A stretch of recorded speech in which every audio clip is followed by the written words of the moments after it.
Hi, this is Kate. Welcome to In the Studio with Kate. It is week 52, but I did skip a week, so this isn't a full year yet. I think that's tomorrow, next week. Well, man, I've done it for a full year. My hair is kind of wonky today. Anyways, this week, lots of stuff going on.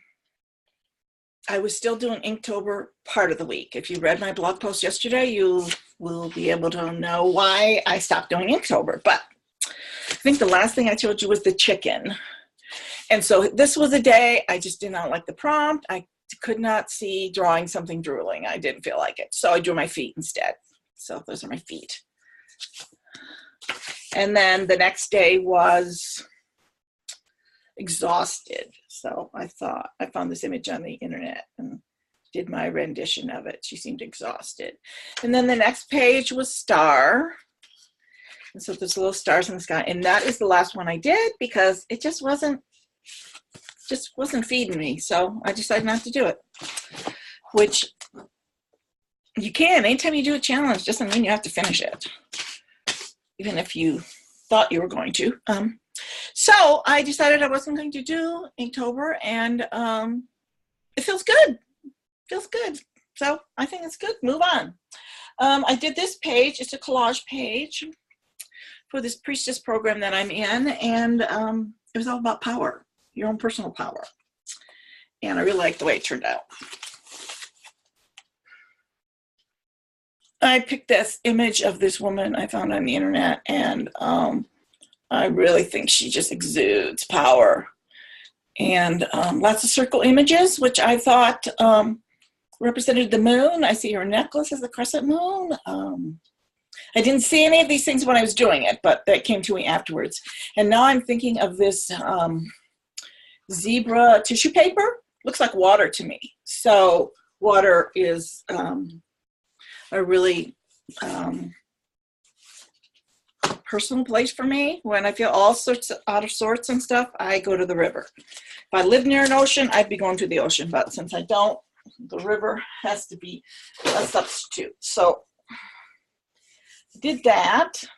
The other thing that I've been playing around with is this book I showed a while ago, which is Everyday Watercolor, and it is Learn to Paint Watercolor in 30 Days. So I'm going to give it a whirl since I always feel challenged when I'm doing watercolor. I'm using this watercolor set I have, which is the Japanese one. It's Gambai Tansai or something like that, but it's a nice little set.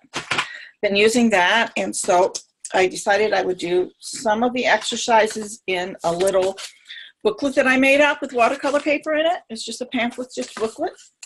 So, you know, we're starting really basic, like putting marks on the page. So I was doing those. This one it kind of got kind of wonky, but it was putting circles next to each other and watching the color flow. And then, you know, doing little palettes. And the last one, I think I did other circles, maybe not. The last one was triangles. So I did triangles as well. And then she has you do stuff that's a bigger thing. So I decided I cut watercolor paper to this half sheet size. So I've been using that. So I've only done 3 days so far. And this was just taking one color and giving different variations of it. Just a swatch kind of thingy, but kind of random look. The next one we did was circles. And then these are the circles that I did. Some of them are really bleeding into the ones next to them where they don't look like circles anymore, but it was really kind of fun to do that. And then the third one was triangles, and so I thought I'd change the color palette because I've been doing a lot of blue-green.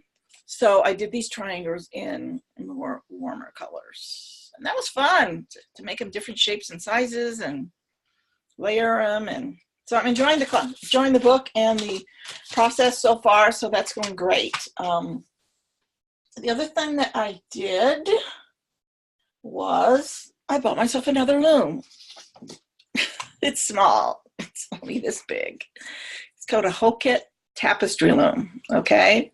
And I just have the beginning header started. I haven't done anything with it, but it's kind of cute, isn't it? It's a cute little loom.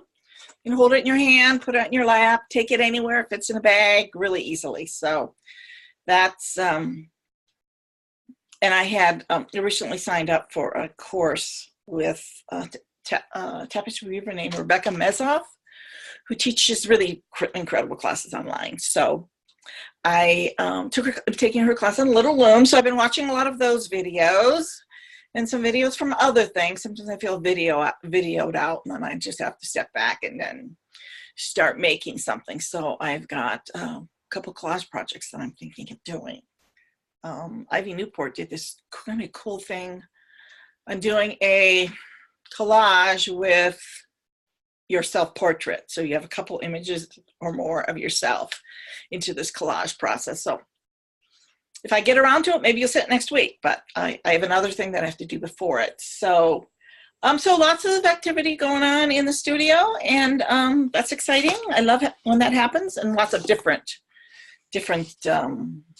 modalities, you know, because I'm into doing stuff with the fiber. My plan is to try to do a little landscape on that little loom. So it'll be tiny, you know, with trees and a hill and a house. So, and I haven't done any tapestry in a really long time. I probably took a class like 20 years ago, and I really liked it, but I just didn't have the equipment, or it just didn't take off for me. So I now have a couple tapestry looms, and I've just been doing samples. So I kind of want to do a project. So I'm really looking forward to working on that. And such a small scale, I think it'll be easier to get it finished, because I do tend to lose my focus a lot. And so right now it's just going to be on this little loom. And so we'll see if I have something to show you next week too. So I hope you are in your studios creating some wonderful art, no matter if it's just your kitchen table or if you actually have a full, big, huge studio. My studio is pretty small, and it keeps closing in on me. But, you know, any space is helpful to set aside for creating art. And so I hope you have something like that in your life, or you could work on making something. It's doable. There's lots of people that didn't have space and have found a way to do it. So I encourage you to do that. And until next week, let's make some art. Bye.